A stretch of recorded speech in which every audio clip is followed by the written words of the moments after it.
तो hello student, आज के इस वीडियो में हम देखेंगे हिंदी के प्रीवियस ईयर क्वेश्चन पेपर को।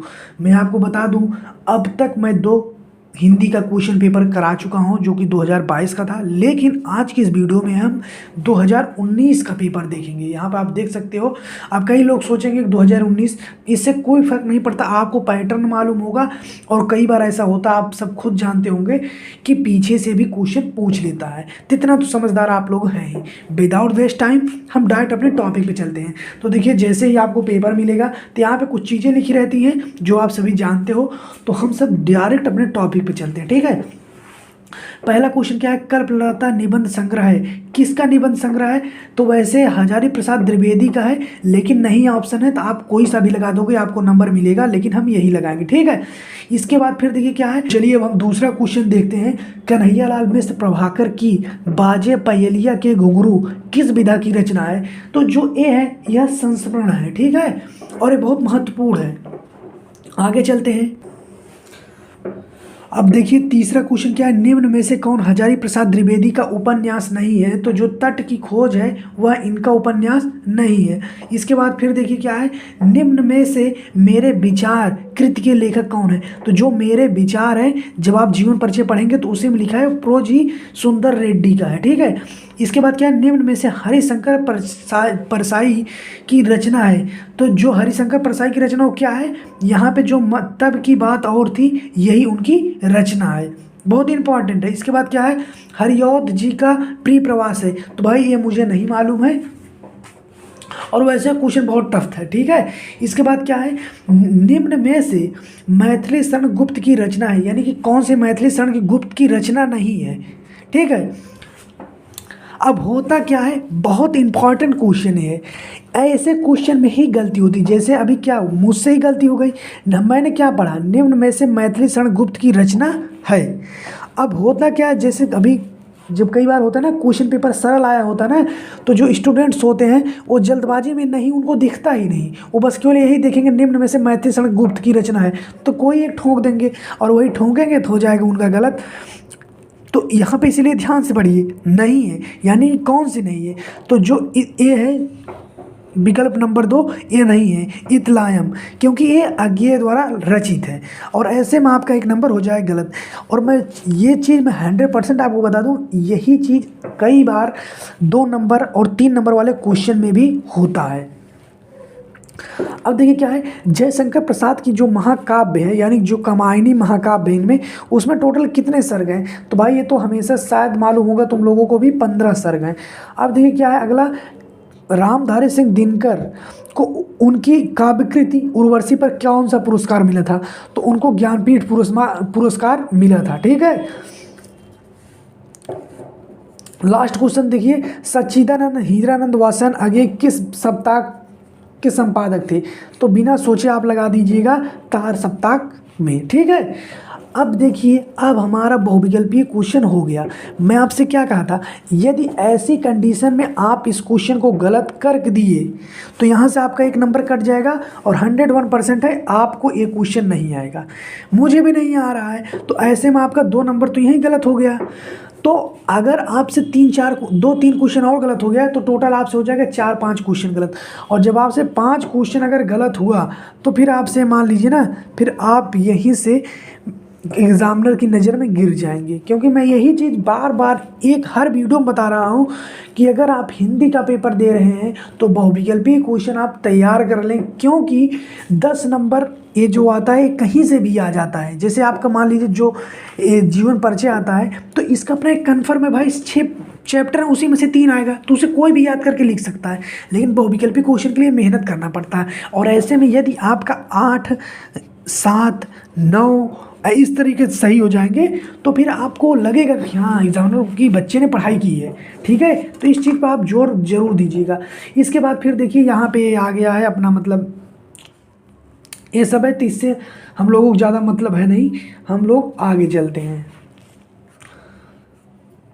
अब देखिए ये जो जीवन परिचय वगैरह है इस पे हम फोकस नहीं करेंगे क्योंकि ये सभी आप जानते ही हो। इसके बाद फिर देखिए यहाँ पे क्या है, अब देखिए यहाँ पे देखिए और एक चीज़, जैसे यहाँ पे आता है ना 80 शब्द में लिखिए। मैं देखता हूँ जो सबसे बड़ी स्टूडेंट्स में कमी वो ये है कि जिन लोगों को जो क्वेश्चन आता है ना वो उनको 4 पेज में लिखने लगते हैं। 4 पेज का मतलब है कि उसको ज़्यादा में लिखने लगते हैं। जबकि भाई मैं क्या कह रहा हूँ, जैसे बोर्ड ने कह दिया कि 80 अधिकतम 80 शब्द, समझ रहे हैं, यानी अगर आप 75 भी लिख देंगे तब भी काम हो जाएगा। समझ रहे हैं ना, अधिकतम 80 चाहिए, वो ये नहीं कह रहा कि मिनिमम 80, अधिकतम। तो यहाँ पे यदि आप 75 भी लिख देंगे तब भी सही हो जाएगा, लेकिन मैं आपसे यही कहूँगा 75 मत लिखो, 80 लिख दो।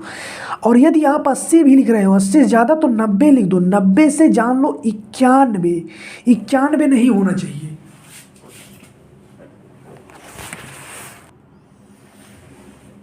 ठीक है, तो आप 80 से बहुत ज़्यादा 90 लिख दें, पर 90 से याद रखें 91 शब्द, 91 शब्द ना होने पाए, इतना आप जान लीजिएगा। ठीक है, क्योंकि जो आएगा आप उसको लिख देंगे, फिर आगे जैसे निबंध वगैरह में लिखना रहेगा तो फिर आप कहोगे कि भाई मेरे पास समय नहीं बच पाया था यार, इसलिए मैं क्या करूँ, लिख नहीं पाया। और आपका निबंध कितने नंबर का है, आपका निबंध शायद 10 नंबर में आता है, और आप यहाँ पे 4 नंबर के चक्कर में अपना 10 नंबर आप गंवा देंगे। अब वहाँ क्या होगा, जैसे जो मान लीजिए 10 नंबर का क्वेश्चन है ना निबंध, जैसे 10 नंबर का क्वेश्चन है उसमें आप, मैं कह रहा हूँ केवल 5-6 हेडिंग डाल दीजिए शुरुआत की, जो भी पूरी हेडिंग पहले डाला जाता है, इसके बाद आप 2-3 हेडिंग लिख दीजिए, आपको वैसे वहाँ पे 4 नंबर मिल जाएगा। तो ये सब चीज़ें, यही सब चीज़ें हैं जो समझी जाती हैं। ठीक है, अब जैसे देखिए यदि आपको लाठी कहानी पे चाहिए, लाठी पे, पंचलाइट पे, और इसके बाद बहादुर पे, तो ये सब को मैं बहुत अच्छे तरीके से बताया हूँ, जाओगे बहुत अच्छे में समझ में आ जाएगा। ठीक है,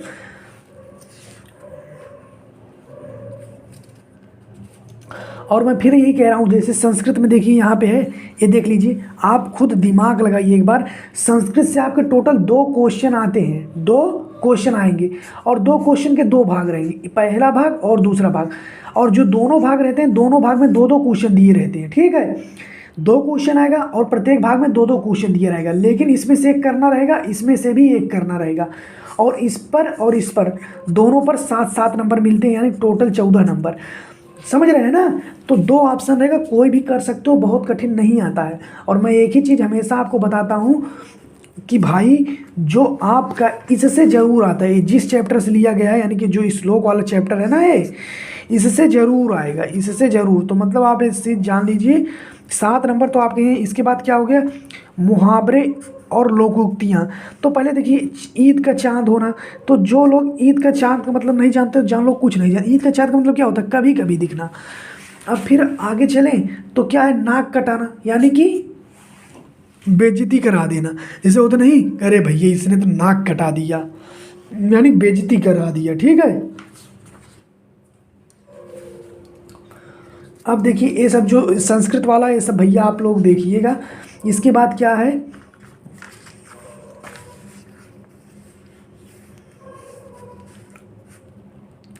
अनेकार्थी, एक मिनट रुक जाइए, आपको दिख ही नहीं रहा है, एक सेकंड। हाँ यहाँ है, यहाँ अनेक निम्नलिखित अनेकार्थी शब्दों में से किसी एक शब्द के 2 अर्थ लिखिए। मतलब कोई भी एक शब्द है, यही अब लिख दीजिए। कनक मतलब क्या हो, एक धतूरा होता है, एक शायद सोना होता है। वैसे मैं पढ़ा नहीं हूँ, बहुत दिन हो गया है, लेकिन फिर भी आप साथ देख लीजिएगा।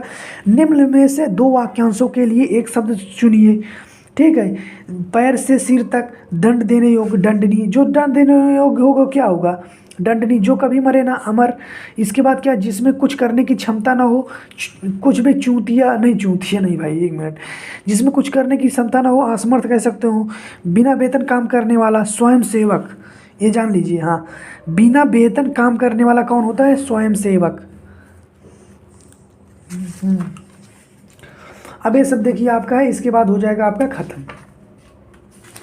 लेकिन यहाँ पे देखिए पत्रिका आप याद कर लीजिए 6 नंबर का है। ठीक है, तो यही सब चीज़ें, कई लोग क्या होते हैं ना, जहाँ जीवन परिचय के पीछे पड़े रहते हैं। भाई जीवन परिचय 4 नंबर का है, 80 शब्द लिख दोगे तो तब भी तुम्हें देना रहेगा, वो 4 नंबर देगा, नहीं तो 3 ही नंबर देगा। और मैं आपको बता दूं, जीवन परिचय नहीं, साहित्यिक परिचय। और कई लोग भाई, हाँ एक चीज़ यार मैं इस पर बात करना चाहता हूँ, कई लोग भाई जीवन परिचय याद कर रहे हैं, जबकि भाई जीवन परिचय याद ही नहीं करना है, आपको याद क्या करना है, साहित्यिक परिचय। और साहित्यिक परिचय जीवन परिचय में बड़ा अंतर होता है, लेकिन मैं क्या बताऊं भाई, जितने लोग पढ़ाते हैं वो लोग भी जीवन परिचय बता रहे हैं और जो स्टूडेंट्स हैं वो भी वही पढ़ रहे हैं, तो मैं क्या ही बताऊं। तो उसके पीछे बहुत ज़्यादा मत भागना, जीवन परिचय याद कर लो। और लेकिन जब भी जीवन यानी साहित्य जीवन परिचय नहीं भाई, जब भी साहित्यिक परिचय लिखना तो उसमें कृति जरूर लिख देना, ठीक है, कृति जरूर लिख देना। अब ये सब देख ही लीजिए, हो गया।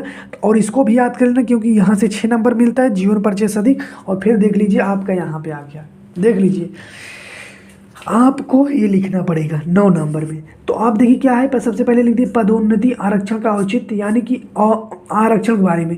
दूरदर्शन यानी जो रेडियो होता है उसके क्या लाभ होते हैं, दूरदर्शन जो चैनल है उसके लाभ क्या होते हैं। अब देखिए पर्यावरण के बारे में, इसके बारे में, आतंकवाद कारण समस्या निवारण, मेरा प्रिय साहित्यकार, तो कोई सा भी लिख लीजिए। लेकिन एक चीज़ मैं देख रहा हूँ, क्योंकि मैं पिछले 2-3 वीडियो बना चुका, एक पर्यावरण ज़्यादा आता है, आरक्षण वाला भी ज़्यादा आता है। तो आरक्षण देख लीजिएगा और पर्यावरण भी देख लीजिएगा, और हो सकेगा आतंकवाद भी। ये सब चीज़ें देखिए ना, कोई ऐसा नहीं कि आपको बहुत ज़्यादा पढ़ने की जरूरत है, ये सब चीज़ें सोच के लिखी जाती है। लेकिन हाँ, जो इसका पैटर्न होता है उसको आपको याद करना पड़ेगा। जैसे क्या होता है, पहले प्रस्तावना रहेगा, प्रस्ताव रूपरेखा या कुछ ऐसा रहता है, उसके अंतर्गत पहले 5-6 हेडिंग डाली जाती है, ठीक है।